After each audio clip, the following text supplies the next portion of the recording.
This is Cryptids Comedians, the show where two stand-up comics talk about mythical creatures, legendary monsters, and fabled beasts the same way we talk about that time we got on stage and didn't give a crap what anyone thought about us or our material, and we just did whatever we wanted, and we unleashed the beast inside. And that was the best set we ever had. I dream of that day.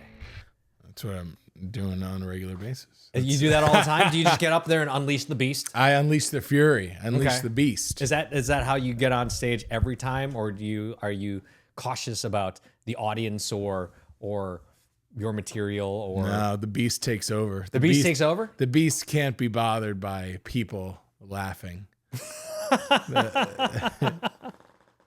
I'm Thom Tran with my co-host Peter Murphy. Hey, everybody. And every week we talk about a different cryptid, and I tell Peter about the history, lore, cultural significance of pop culture references, and I show him any evidence, if there is any, and he typically tells me why I'm wrong. Peter, as always, for the people who are here for the first time or just don't know, will you tell us what a cryptid is? Hey, welcome back, first timers. You know, every time feels like the first time. And what you need to know about this podcast, what you need to know what a cryptid is.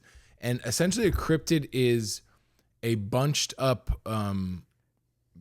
amount of fabric on something, say, a pillowcase that's uneven, or, if you're wearing socks and, you don't pull them tight enough, like in the toe, there's a little extra fabric there at the end of your sock that like bunches up a little bit. So it's like a collection of extra fabric. Okay, incorrect. Oh, Episode 21, still wrong. and that's not No. and that's not right. That's incorrect. A cryptid is any creature or animal that's rumored to exist, but there's no scientific or hard evidence to prove its existence. Oh, But, okay. Peter, this week, we're going to be talking about another creature that may have some basis in reality. Whoa. And we're going to give it, we're going to bring back an old segment Oh. with a new name. Oh. We're calling it the Real-O-Meter. Whoa. At the end of this episode, Peter, after I tell you about this cryptid, you're going to tell us if this creature is real like Iggy Azalea or real like Cardi B. So real. Can you tell us, Peter, of real. any ancient cryptids that may actually be real? That may be real. Yeah, that someone would, I don't know, release.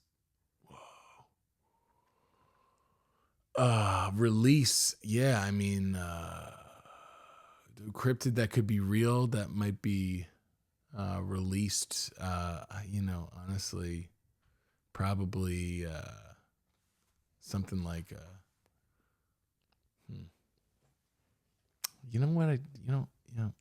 Like what I want to be real. I want that like big cat that like goes to people's houses during Christmas and like The murder floof? yeah, and like bullies them. Okay. Bullies them for not getting new clothes. Like Okay. that should be released. That's the most important thing. Okay. Well, this week, we are talking about the Kraken. Whoa! Oh, is it like an octopus? Yeah, so let's get into it. Let's start with the basics. At its core, the Kraken is said to live in the deep oceans, rises to the surface rarely but dramatically, and destroys ships by A, crushing them with massive tentacles, dragging them underwater, creating deadly whirlpools by simply existing too aggressively, or making fun of the way the crew is dressed. Brutal. Brutal. Early sailors didn't think of the Kraken as a monster that hunted ships. Instead, it was more like a natural disaster with arms. You didn't offend it. Yeah. You didn't fight it. You were just unlucky enough to be near it. Mm. So early physical descriptions vary, but common traits include an enormous size, sometimes described as island-sized. Sneeze.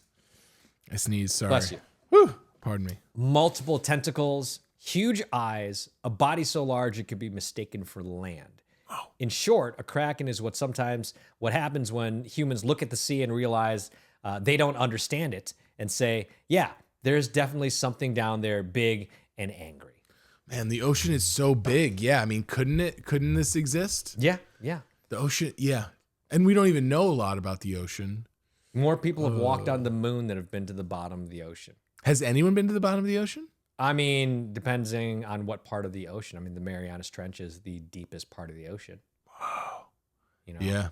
And that's where all the Krakens are hanging out. That's where the Krakens are hanging out. Waiting, plotting. Supposedly. Oh, boy. So let's look at the lore, the legend, and the history of the Kraken, shall we? The Kraken first appeared in Norse and Scandinavian folklore, likely emerging sometime between the 12th and 18th century, though ideas behind it are probably very, very much older. Sailors from Norway and Iceland told stories of massive creatures lurking beneath the waves, creatures so large that they looked like islands when they were resting, caused fish to gather in huge numbers, and created sudden, violent ocean disturbances. Interestingly, the Kraken wasn't always portrayed as evil. In some accounts, it was more of an animal than a monster. Dangerous, but not malicious. So like a bear or moose or pissed off duck. Some legends suggest that when the Kraken surfaced, fishermen would rush towards it because its presence meant that the fishing would be really good, which is a bold strategy considering the fishing spot might also destroy your boat. Peter, if you were fishing and saw a Kraken, would you think to yourself, that's where the fishing's good, I'm going to go there, or no?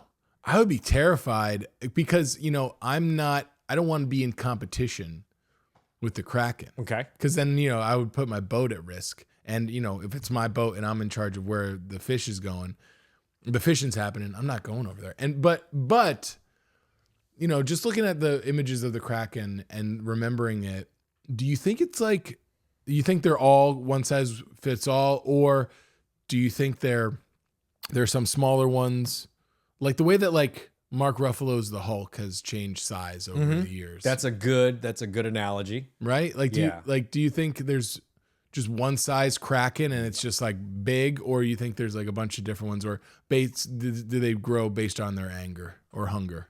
I mean, I think they're like dudes in college. They're just different sizes depending on, are they cutting? Oh, sure. Is it weigh-in time? Are they cutting? Is it bulking season? Exactly. I think that's what it is. You never know. I mean, I'm not putting my ship in harm's way. Where are you going to face on Kraken if you're fishing? No, absolutely not. That's when I go, Long John Silver's is open. The Cheddar Bay biscuits are nice at Red Lobster. I have not. Oh my God, Cheddar Bay biscuits. I haven't been to a Long John Silver. Are Long John Silver's even open anymore? I don't think I think the Silver family gave up a long time ago. I don't think their heart's in it anymore. I think they're closed. Yeah. Sadly. I know that place was the best for coronaries. That's where you went. That's where you went when you wanted to have a heart attack. Coronaries. So one of the most important early descriptions comes from an 18th century Danish bishop and scholar named Erik Pontoppidan. Probably. That's correct. No, that's correct. My French is Danish? Yeah, okay. Exactly. That's what I said. I'm up on the Danish French. Okay.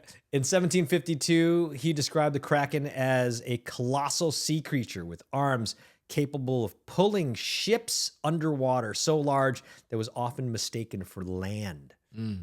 Pontoppidan took these stories seriously. He didn't frame it as fantasy. He treated them as natural history at a time when the line between mythology and zoology was, maybe blurry. But to be fair, the ocean was largely unexplored. Giant squids weren't yet scientifically confirmed, and sailors were encountering very large tentacles from time to time. So when someone says, hey, I saw a monster the size of a church grab a ship, the official response was usually, okay, we'll take a look at that. And here's where things get real. So modern science has confirmed the existence of giant squids and colossal squids. Yum. So these creatures, yum is correct. Yum. Yum is correct. You're a big seafood guy, right? I'm a big seafood guy. Yeah. Are you a big seafood guy? Yeah, I'll do anything. Yeah. That when I say that, I think calamari, I think squid ink pasta. I've backed off on calamari. Really? Yeah. Because why? Because apparently they are the smartest creatures on the planet. Oh, sure. And they are kind of not from this world. Listen, if I could eat a robot, I'd eat a robot. I don't care how intelligent it is. If it tastes good, if it tastes good, I'm eating it. Okay. If I'm gonna, cut up a clunker, I'll digest it. I'll say that. Okay. Well, like I said, the existence of giant squids and colossal squids has finally been confirmed. These creatures can reach lengths of up to 30 to 40 feet or more. They can live in deep ocean environments which were largely unknown until the 19th and 20th centuries. So now imagine you're a sailor in the 1600s. You see a massive tentacle break the surface. You don't know what the squid is, and you've been at sea for months. You're horny. You think that a manatee is a mermaid, and you see these giant creatures. So congratulations, you've just discovered a kraken. Yeah, I hate to do this, but my memory is terrible. So I'm going to race to the finish line on this. This creature sounds like a figment of a ship operator's imagination. Just the same way that, like, you say you're a kid and you're like 15, 16 years old driving around. It's like, how'd you crash the car? I don't know. It just happened. I don't know. But like, oh, how did you shipwreck? There's this massive kraken, this massive, squid octopus thing, and it swallowed us whole. Oh, okay. So that must exist. So you think a kraken is an exaggeration of a thing that really maybe was there? I think, or just totally made up. I think there's an octopus. Listen, think of an octopus. I mean, look at this. Look at this thing. Does not that look like a monster? Yeah. That looks like that's a real photo. Yeah, it's true. Look at that. Ugh. That thing's got to be right, but that's 4 meters. Right, but that's on the boat. It's not engulfing the boat. But I get what you're saying, and that's the point. Is like, okay, if this is true, what else is true? Then there must be something bigger than this, and what we don't know can scare us. Okay. The same way that we've mentioned trapper keepers in previous episodes, and the way that animals are depicted in the Lisa Frank world. Then there are animals in, say, like Gothic, the Gothic world. So, who's to say that these big squids aren't smiling, aren't friendly? I think it's just an excuse that captains use to justify their shipwreck to insurance companies, obviously. Okay. So you got to get the boat insurance, ship insurance. If you're on a cruise, don't ever call it a boat. Not a schooner. Definitely not a scooter. Don't call it a schooner. No, don't do that. So you think that the kraken may have just been an exaggeration of a thing or an excuse? It's a weak excuse that, like, oh, well, I mean, you haven't been to the depths of the seas that I've seen. You can see a pirate saying that. Right. There's things out there that you may never want to see, and we shipwrecked. Yeah. It's like, oh, no, I just don't think. I think you were really cocky about being able to crash through the iceberg, and then everybody died. Okay. That's it. Okay. That's what I see here. All right. Well, many scholars believe that the kraken is a combination of exaggerated sightings of real animals, optical illusions at sea, underwater volcanic activity. I hadn't heard about that one until I started researching this, and whirlpool phenomena, and that human tendency to turn the feeling of like that was weird into that was a sea monster. You know what I mean? So it's a combination of all those things together, or at least scholars believe that. Yeah, it's kind of like you're in an airplane and you experience turbulence, and it's either whatever turbulence is, or you're like trying to tell it to a little kid, like, oh, it's turbulence. That just means that the sky kraken is pushing us around. You tell a kid the sky kraken is pushing. Is that supposed to make the kid feel better? No. Yeah, exactly. It's like, oh, hey, mister, maybe don't talk to me anymore. I'm not talking to kids. I mean, I might I'm not talking to, if it was my kid is what I'm saying. If I had a kid, I'd tell him I would scare the shit out of him. I love too hard. Yeah. If I did love too hard and I made a kid, okay, I would scare the crap out of him with everything that I've learned on this podcast. So it's not maybe the wind pushing the airplane in the opposite direction the airplane is going with strong gusts. It's a sky kraken. The sky kraken just toying with us. Okay. All right. Well, the kraken has become a symbol beyond being a literal monster. The kraken is also represents something deeper. It symbolizes the fear of the unknown, humanity's vulnerability against nature, the terror of the deep, unexplored spaces, in an age where maps had blank spots labeled, "Here be dragons." The Kraken was the ocean's way of saying, hey, maybe don't go here. Have you ever seen those maps that like from early maptography? That's not what the word is called. MapQuest? No, not MapQuest. Cartography. Cartography. Yes. Yeah. Where it literally just said, there be dragons. Like there were spots on these maps. There was like, hey, don't go here. That's like great. These were real maps Really? that sailors would look at to navigate around the world. And some dude was just like, hey man, don't go there. Why not? Dragons? Don't be. Yeah, exactly. That's How bold are you? Dragons. See if there are dragons, or see if there's like hidden treasure or something. What? How crazy would it be if today you went on Google Maps and you were like, I wonder where there's a Long John Silver's in the Inland Empire. Yeah. And you type in Long John Silver's Riverside, and there's just a big chunk that says, here be dragons. Don't go here. Because that's what people did. Like people had maps and they were like, I'm going to go from Europe to India to get spices. Yeah. And there's just a spot on the map that's like, there's dragons here. How bad do you want to spice that chicken? Yes. How badly do you want to spice it? Those are real maps. That's a good point. They are, I guess. They're more functional. That'd be funny. I would obviously avoid that. But you know what? This is what we How should often do. do you see a dragon? I think we should get a job at Google Maps or one of these mapping companies, and then just like put in like little spots. It's like, hey, here be dragons. Wait, what? Enhance. What is that? Was that? It says here be dragons. Is that Sacramento? Here be dragons. Does it say there are dragons in Sacramento? Yeah, but you know what? I could see it. I could see. I would love to do that. That'd be what hilarious. place, if you saw it on a map, said here be dragons, would you think to yourself, yeah, it sounds about right? Ooh, first thought is Wales. First thought. Wales, or there's something interesting happening in New Zealand, right? There's something interesting's happening in New Zealand. I think there's dragons there, but I think they're like tunnel dragons. Where they like, live underneath the earth. What about you? Where's the most likely place for there to be a dragon? Iowa. Yeah. Iowa.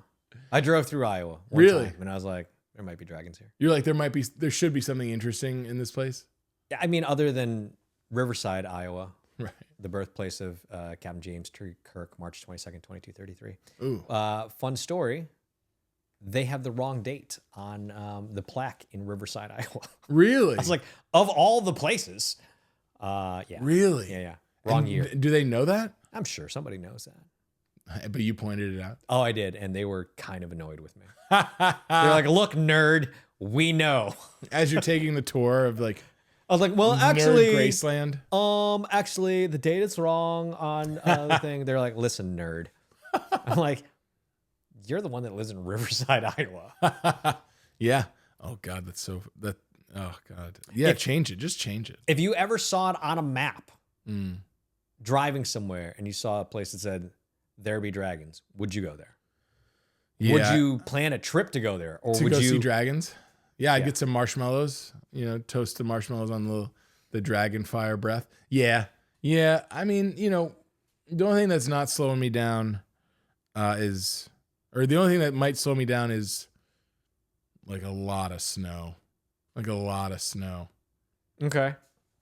I would want to see a dragon. So not dragons, but snow. No, yeah. Just you can drive snow around dragons. I'll try and reason with them. Like, hey guys, I just want to get over there, Couldn't you actually just drive around snow? I mean, that's a long way around. You have to drive. Yeah, I guess so. Yeah, you gotta drive down to like New Orleans.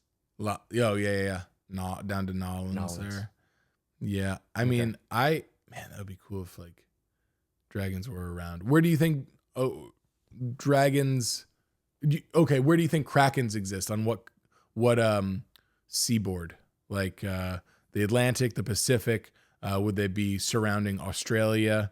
Would they be like up the coast of Argentina or something? Lake Michigan. Lake Lake Michigan. And they're just waiting for the right time. Yeah. Just like we want to be able to get terrible pizza, but also gamble in Windsor. That's that's so American of you that everything happens in America. There are dragons in Iowa. There are krakens in Lake Michigan. Where do you think there are kraken? Oh, I think they're circling Australia constantly. If anything, really? they would just be circling and circling. Yeah. I mean, Australia's a continent. Right. That's I think a they're lot of just circling. yeah, I think that's where they hang out. Oh, I think that's where, isn't it near the Bermuda Triangle? not even close. Okay. Not even a little bit. Well, I guess. I took a guess. Bermuda Triangle's near Bermuda.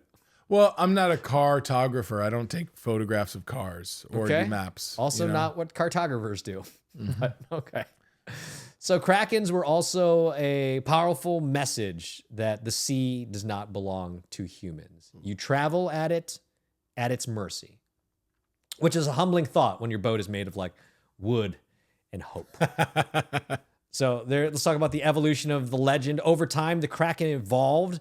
Early versions made it animalistic, rare, almost neutral. Later versions were more aggressive, more intelligent, more monster-like. As literature and art got involved, the Kraken became bigger and smarter and angrier and much more interested in destroying ships for dramatic effect. So like a teenage girl. They start very sweet. For attention and being dramatic. Yeah. And maybe it's like, maybe in the Kraken world, it's like, that's like what you've got to do, like to become a man, to grow up as an adult. Okay. It's like you've got to destroy a ship. So it's like those Coming of age. rituals in those tribes where like you're not a man until you hunt a lion with a goat's horn. Yeah. And come back either dead or with the lion dead. Yeah, exactly. So you think a Kraken's bar mitzvah is basically to A Kraken bar mitzvah is, when they've brought back the ship, a piece of the ship. What music is getting played at a Kraken bar mitzvah? At a Kraken bar mitzvah, it's first Aqua, Barbie girl. Clearly. I hate you for that. Obviously that. And then I feel like they would really be into Imagine Dragons.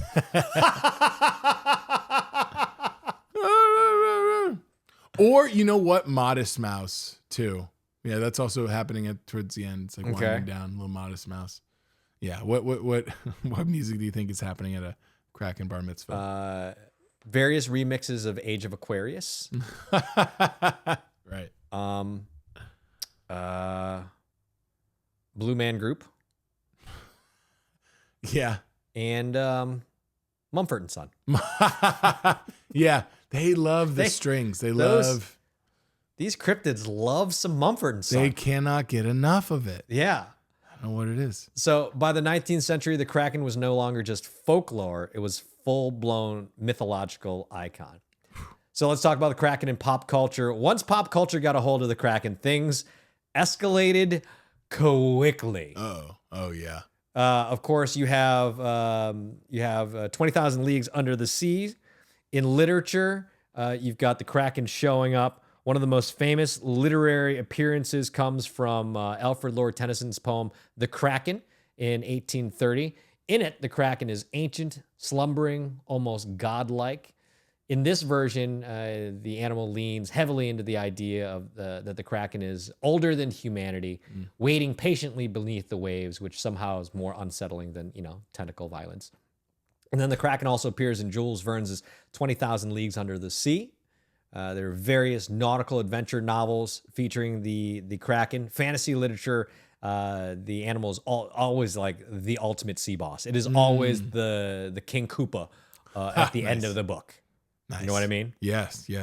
So in film and television, and this is where I was introduced to the Kraken. Oh, okay. And I think it's where a lot of people in our demographic was introduced to the Kraken. Most notably in the film Clash of the Titans in 1981. And then there was the 2010 version, but we don't talk about that. Right. Because it was way different. This is way different than what most depictions of the Kraken were, which usually looked like this, like a undersea animal. The Clash of the Titans depiction was less squid, more god monster, and the gods deployed it like a divine nuclear option. Like the phrase "release the Kraken" became iconic. It's a sentence that means we did nothing. We're all out of options. Really, now it's time to release the Kraken. Exactly. In fact, now we're talking about media and how we discovered it. One, the Seattle hockey team is called the Kraken. Seattle Kraken. Boom, right there. Yeah, and we great logo, by the way, with the Space Needle anchor. That's pretty cool. Pretty fun. I dig that. That's pretty neat. And yeah, finally, the Kraken also one of the few arenas I haven't been to. Oh, nice. I've been to 26 NHL arenas. I was supposed to get to a Kraken game this year because I was in Washington. I did a gig with Brad Williams. Yeah. Boom. In Ferndale, Washington. The gig was on Saturday. The Kraken were playing in Seattle on Monday. I was like, I'll stay. Yeah, sure. I'll stay of the day. Yeah. Drive the 2 hours down to Seattle, go to the game. Why not? Get a phone call. Hey, there's a gig in North Carolina. They're paying you some money to go. I was like, come gotta on, go. man. And the gig was on Tuesday, so I couldn't stay because I would have been like, anyway. So the Kraken, one of the few teams I haven't. Have you been to a Kraken game yet? No, man, that would be awesome though. I go to different baseball stadiums. How many have you been to? 18. So Oh, far. okay. Yeah, I think I'm gonna knock a few more off this year. Definitely. The only two on the West Coast I haven't been to are the Arizona Diamondbacks and the Colorado Rockies. Going to get those this year. But last year I went to a Seattle Mariners game for the first time. Okay. But yes, that's very cool to see a cryptid on the professional team. That's great. That's and we pretty sick. just talked about this last week where Yeah. we're talking about sports teams and how not enough sports teams use cryptids as their names or mascots, and then we have the Seattle Kraken. As I was introduced to the Kraken back in Florida in college, me and my friends would drink this rum, and it was black rum called Captain Morgan's Tattoo that would eventually turn into Captain Morgan just Kraken. They would relabel it to Kraken because it was just so heinously bad. I don't know. I think they changed the formula too because it was like not good. It was for some reason always at a discount. But what happened is every time we drank it, something bad would happen. Like if we hey, we got a bottle of Tattoo, which would become Kraken. And also it's like an Irish thing too. It's like, oh yeah, this is good crack, right? And that's like an Irish expression. But yes, anytime we would drink Tattoo Kraken, we would get into a fight. Someone would get lost, or there's a chance that like one of us in our 4-person friend group would like end up with like a one night stand. And so like we were willing to risk those odds. That sounds like a serious roll of the dice. Seriously was. There's like you get lost, you get laid. Mm-hmm. What are the other ones? You lost, you get laid, you get into a fight. Get into a fight. One time a buddy of one mine, out of 3. One time a buddy of mine hooked up with this girl, which thought after a tattoo night, which would have been great, except wasn't a girl. No, it was a girl. It was a girl, except it was a girl, and her friends were so concerned about where she might be that they called the police, and the police came to the apartment complex and opened up every door. Dude, what did your homie look like that these girls were like, I guess they didn't. It was just like out of character for her. It's like, we're filing a missing persons report. Really? Yeah. It's like, she didn't come back to our apartment last night. Where is she? And they opened up the door and it was pretty crazy. I wasn't in that apartment that night, but yeah, the tattoo would not bring us luck a lot. Yeah, you kept drinking it. Yeah. It was just like, drinking it. Yeah, it was because, you know what? Something interesting is gonna happen. One time it was we drank Tattoo famously during Gasparilla, which is a Mardi Gras type festival in Tampa, Florida, that only, instead of celebrating religion as Mardi Gras does, it celebrates pirates. And there's no religious connotation whatsoever. It's in February every year, so it's coming up. And my friends, I lost them. Like, I don't know, we got lost in a crowd, and they ended up on a boat. And there was nobody on the boat, so I thought they like commandeered it. Then we got into a fight with those same guys that owned the boat later that night. And it was like 6 dudes. Every time we tell the story, there's more people. Yeah. There was really 6 people, but if my buddy tells it, there was 12. Guys. Yeah, exactly. Yeah. There's 1.5 people. And just insane. My friend of mine got thrown through a glass table, shattered in this fight, and then a lot of people got thrown down some cement stairs, and then the cops came. Yeah, it was nutty. Nice. It's a big roll of the dice. Or, anything nice could have happened. Something nice could have happened. Could have hooked up. Who knows?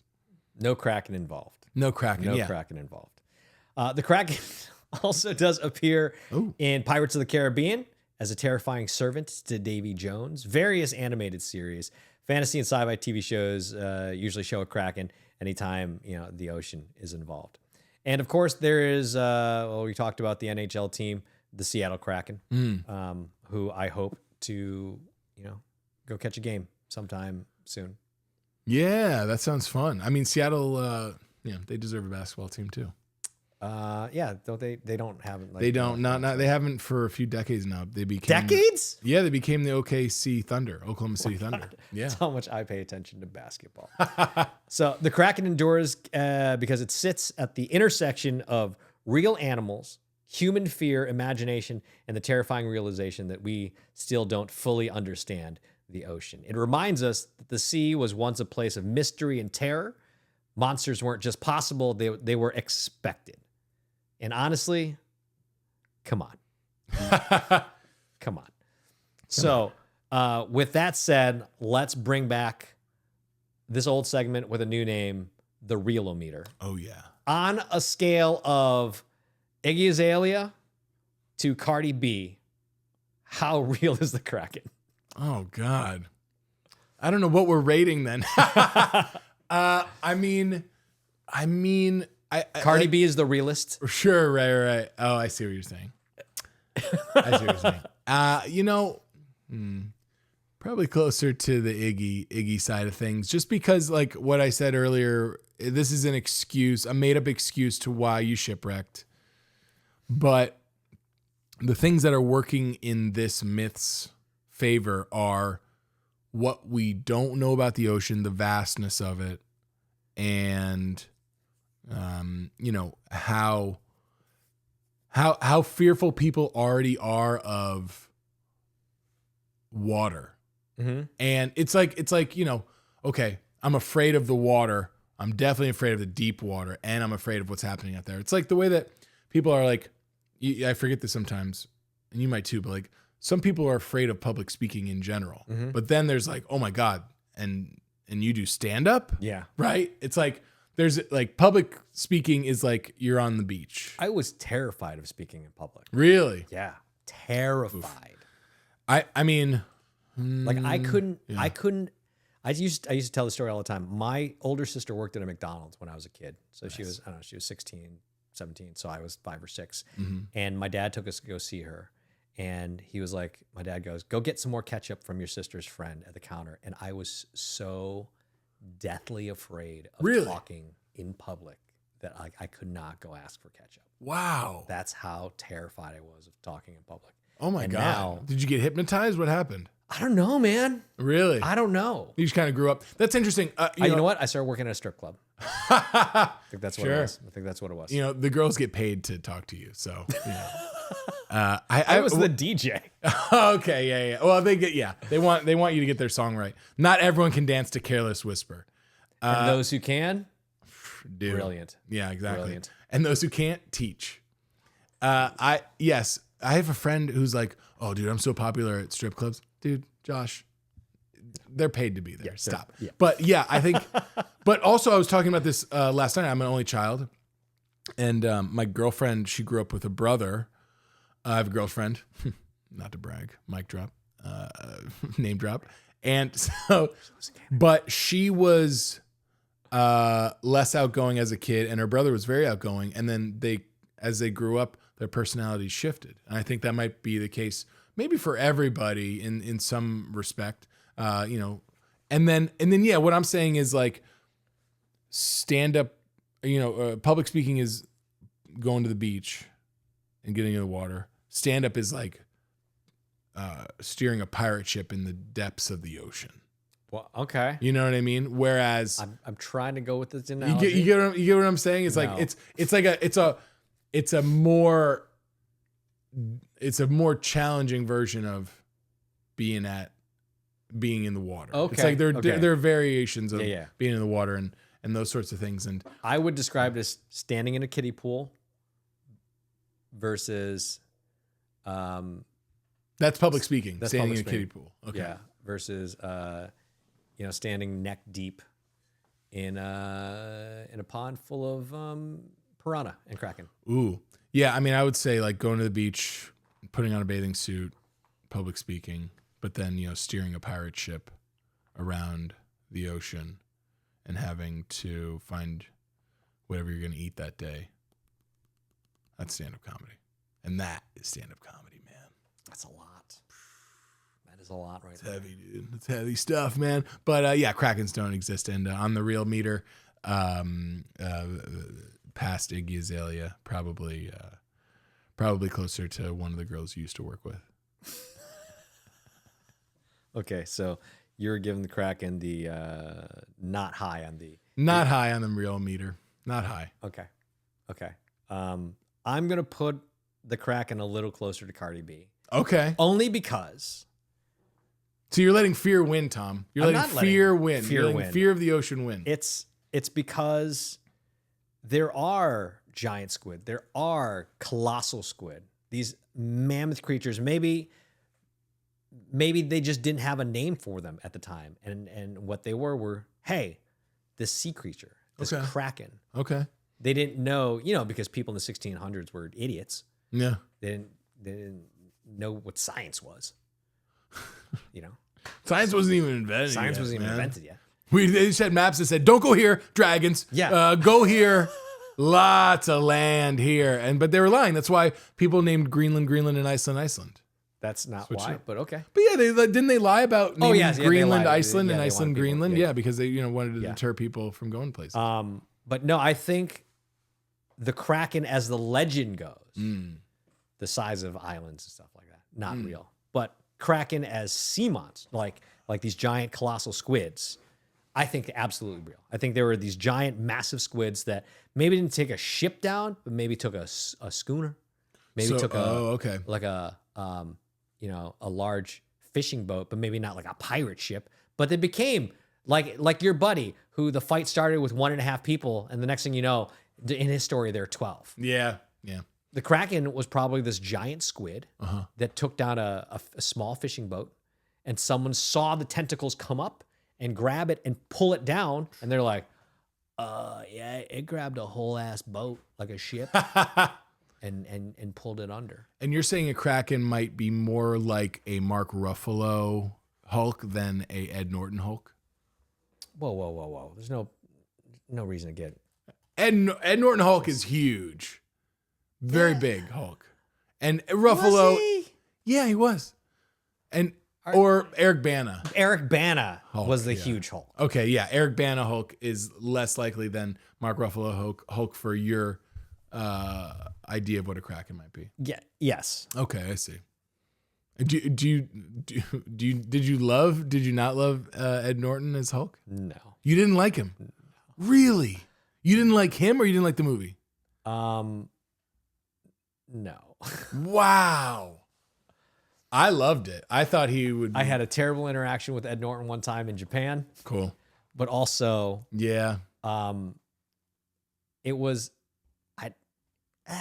I get that. You know why I get that? Because there's a comic that I met, but it wasn't just that. Right. It's like okay. The movie, what it was, did not fit into what has become the MCU. And I think here's the thing: Mark Ruffalo was always the first choice to be the Hulk. Really? Before Ed Norton. Because I feel like he like lucked out. No. Really? They chose Ed Norton over Ruffalo because Ed Norton was more famous. Yeah. And it turns out Ruffalo, kind of the better Hulk. Yeah, not terrible. He's great. I like him. I like everything he does. Wasn't he in that movie Greenberg too? With Ben Stiller. I think it was directed by, oh gosh, I forget who it was directed by. But yeah, it was pretty good. I think if I'm thinking about it correctly. But yeah, I get it. Fair. Once again, got off track. Very off track, but that's fine. That's fine. But the Kraken may exist. You don't think the world. Kraken exists. I world. think it's more of the Cardi B. Okay, it's more on real. the real-o-meter. Real as And hell. we're going to have to find more rappers to fit in there. Yeah. Well, that was our episode on the Kraken. Peter, where can people find you on the interwebs and what do you have going on? Man, please look for me at petermurphythecomedian.com. You can find some fun projects and some fun Peter Murphy stuff there, as well as the link to my Instagram. It's Peter_Murphy. Check that out. And then, in real life, check the website because you see me performing in a town near you, whether you're in California or somewhere in the Northeast. Coming to you this February and March. Groovy. Tom, what about you? Where can people find you? I am on the InstaWebs at _ Thom Tran, THOMTRAN on Instagram, TikTok, and the other things. My YouTube channel, Thom Tran Online, which is where you'll find shortened versions of this if you want just like the, quick 8-9 minute chunks there, but also my show, The Story Behind the Strings, my podcast, Comedy on 11, and my new show, Solar, for people who will probably electrocute themselves. I keep saying I'm going to change the name of the show, but no. Solar with an exclamation point. Understanding Solar. That's what Understanding Solar for people who will probably electrocute themselves. Mainly talking about myself. All right. Talking about my journey with going solar and going off grid because I'm tired of paying the man. Going solar, dude. Go solar. And this show is at Cryptids and Comedians across the interwebs. Tell your friends, like the show, like the episode, share it with your friends. Give us a 5-star rating on the podcast. And if there's a cryptid you want us to talk about, let me know. Yeah. Let Papa know. Put it in the comments. That way, instead of me just going through my list of cryptids and going, what do people want to hear about? Let them know. You tell us what you want to hear about. So thanks for listening. Thanks for watching. And keep it magical. Is that what I said? Hey. Yeah, hey, dude. As long as magic is around.